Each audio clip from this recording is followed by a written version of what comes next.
Hi guys, my name is Megan and today I've got some of my current auto-buy authors for you. Alright, so today we're talking all about some of my current auto-buy authors. So auto-buy is basically just saying every book they put out I will buy or will probably get eventually. So let's go ahead and just dive right in. Alright, so first up we have Onley James. Onley James writes dark romance books that are deeply addictive.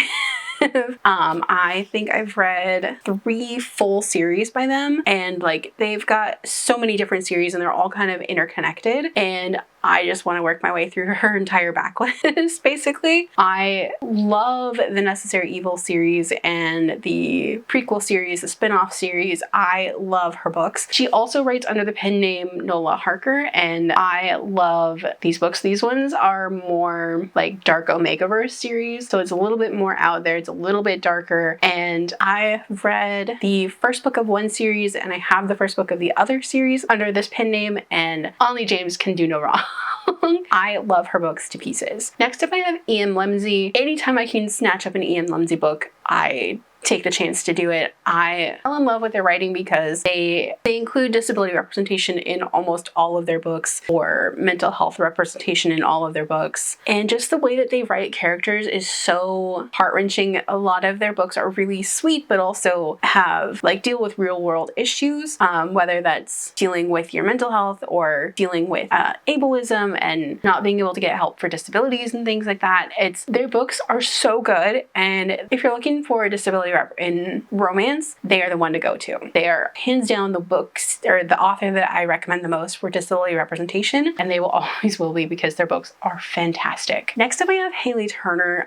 So Hailey Turner wrote the Soulbound series. This is a series I can't really shut up about, and because I love this series so much, I really want to dive into their backlist. Like, I have almost the entire Soulbound universe series.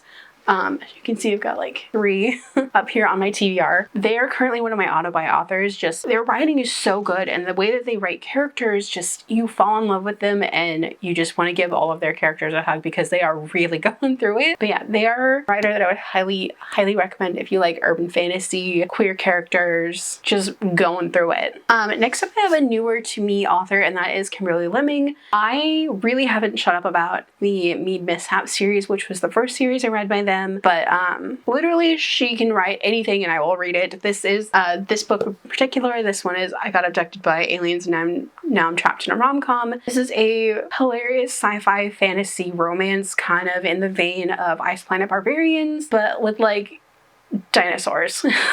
On an alien planet. Literally she can write anything and I will probably pick it up and read it. I love her books so much, and they're just hilarious, and they don't take themselves too seriously, and every time I read a book by her, I'm laughing out loud.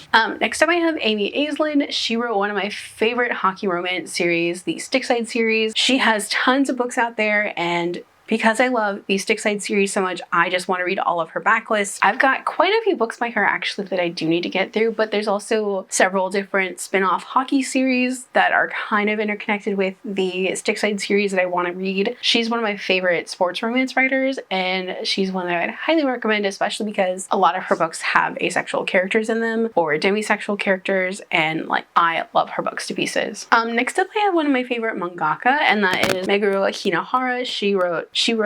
They wrote the Therapy Game series as well as the Betrothed to a Dragon series. She is one of my favorite writers. The way that she does her characters, the way that her character art is, the way that you just fall in love with these characters that are just so opinionated but also so lovable. And honestly, her books are some of my favorite manga, and I will literally pick up anything that she writes. She's a mangaka that I would highly recommend checking out her work.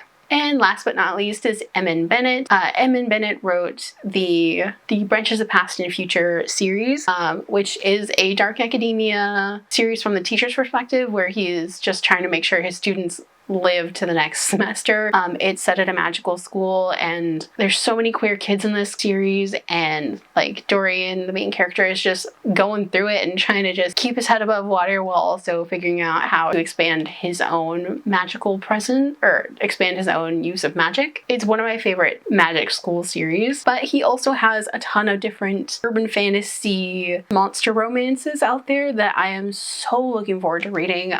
Just because I fell in love with the Branches of Past and Future series, I am so looking forward to diving into his backlist and everything else that he's written. So yeah. Alright, so those are some of my current auto-buy authors. Who is an auto-buy author for you guys? Let me know down below. If you guys like this video, don't forget the like button. If you haven't already but would like to, go and hit the subscribe button. And if you'd like to follow me on social media for more bookish stuff, check out the links down below. Alrighty, bye guys!